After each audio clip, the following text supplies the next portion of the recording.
ধর্ম হোক যার যার, বড় মা সবার। নৈহাটির বড় মা, বিশ্বের বড় মা, সারা পৃথিবীর মা। আজ শনিবার আমরা নৈহাটি বড় মার কাছে পুজো দিতে গেছিলাম। বিশাল লাইন দিতে দিতে যাচ্ছি। যাওয়ার পর আমরা সিঁড়ি দিয়ে উঠে মায়ের কাছে গেলাম। এত ভালো লেগেছে মাকে সামনে থেকে দেখে, মানে মনে হচ্ছে মার রূপ, সে চোখ ফেরানো যাবে না। আমরা মোট 15 জন ছিলাম। কৃষ্ণনগর থেকে এসেছে, আজকে রানাঘাট থেকে এসেছিল।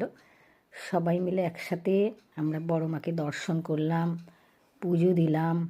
আমাদের মনোবাঞ্ছা, মনের দুঃখ কষ্ট সব বড় মা আমাদের পূরণ করবে। বড় মাকে বললাম, মা তুমি সবাইকে ভালো